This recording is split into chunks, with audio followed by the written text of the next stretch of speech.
Assalamualaikum sahabat, apa kabar sahabat seluruhnya?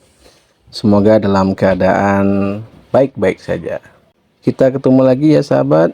Kali ini masih dalam pembahasan soal latihan akhir bab untuk pelajaran ilmu pengetahuan sosial kelas 8 pada halaman 65. A. Pilihlah salah satu jawaban yang benar. Soal nomor 1. Oleh karena letak geografisnya, Indonesia memiliki keuntungan yang sangat bermanfaat bagi kehidupan di wilayah Indonesia. Keuntungan yang diperoleh wilayah Indonesia karena garis lintangnya adalah titik-titik. A. Perubahan iklim yang bersifat ekstrim. B. Amplitudo suhu rata-rata tahunannya tinggi. C. Mendapatkan hujan lebih banyak dibanding wilayah lain. D. Ada pergantian dari musim hujan ke kemarau tiap 6 bulan. Baik, sahabat, di sini kita akan melihat ada 4 opsi untuk menjawab soal nomor 1.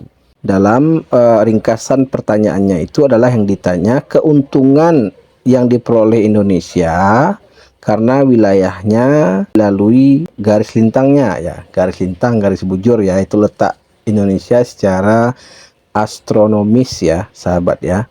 Di kelas 7 juga pernah dibahas. Kita lihat yang positifnya dulu, opsi jawabannya ya. Kalau yang A itu sudah barang tentu sahabat paham, itu adalah jawaban yang negatif.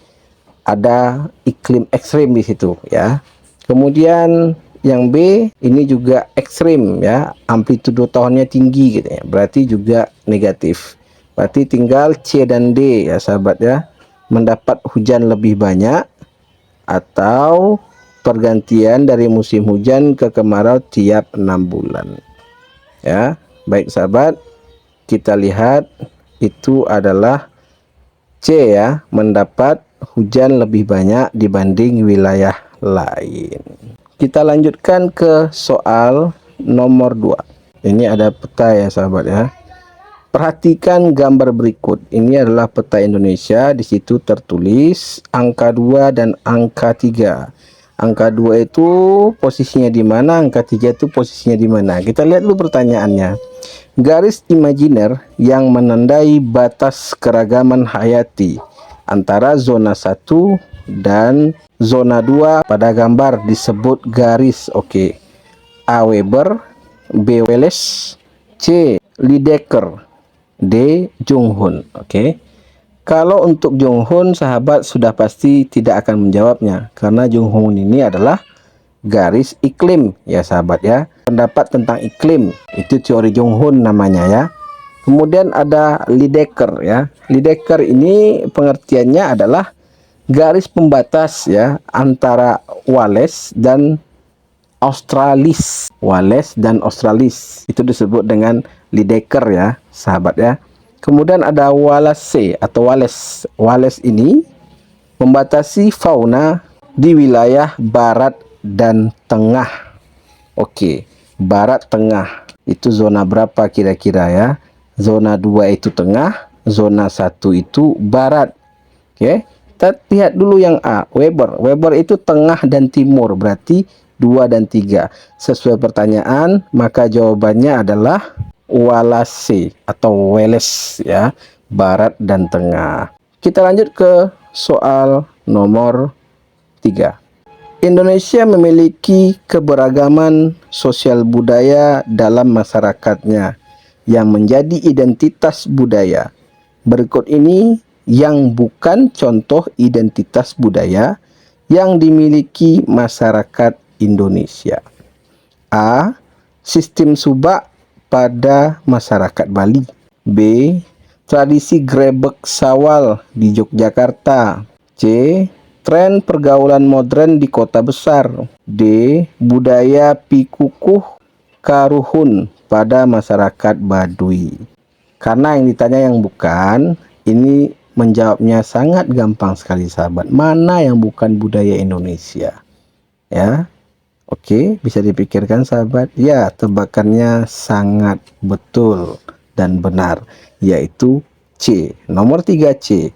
Tren pergaulan modern di kota besar. Oke sahabat, kita lanjut ke soal nomor 4. Perkembangan kebudayaan masyarakat Indonesia di berbagai wilayah dipengaruhi oleh berbagai faktor.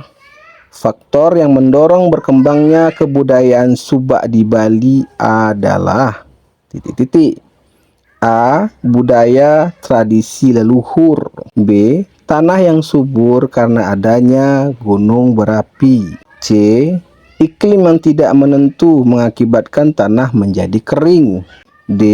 Adanya isolasi geografis antara masyarakat kebudayaan Subak dengan masyarakat di sekitarnya. Baik sahabat, tradisi Subak ini adalah hukum adat di Bali ya. Ini tentang hukum persawahan atau pertanian. Yang Bali kita tentunya mereka sangat terikat dengan yang namanya tradisi Hindunya. Berarti karena tradisi, maka jawabannya itu adalah budaya tradisi leluhur. Jadi nomor 4 betul, itu A ya sahabat ya. Sekarang kita masuk ke soal nomor 5. Berdasarkan Undang-Undang Republik Indonesia nomor 11 tahun 1967, barang tambang Indonesia dikelompokkan menjadi barang tambang golongan A, B, dan C. Barang tambang golongan A merupakan barang tambang yang titik-titik. A. Digunakan untuk memenuhi hajat hidup orang banyak. B. Sangat sulit diperbarui karena membutuhkan waktu lama. C. Pemanfaatannya dapat dilakukan oleh masyarakat umum. D. Nilai ekonominya tinggi dan untuk pertahanan ekonomi negara. Oke. Barang tambang golongan A itu ada minyak bumi, ada uranium ya, ada tembaga di situ ya. Banyak sekali. Baik sahabat ya, untuk nomor 5 karena yang ditanya adalah barang tambang golongan A ya. Itu jawabannya adalah nilai ekonominya tinggi dan untuk pertahanan ekonomi negara ya sahabat ya. Jadi jawaban nomor 5 adalah D. Oke sahabat, sampai di sini dulu ya pembahasan kita kali ini. Nanti kita akan lanjutkan untuk soal berikutnya. Sampai jumpa lagi sahabat. Assalamualaikum warahmatullahi wabarakatuh.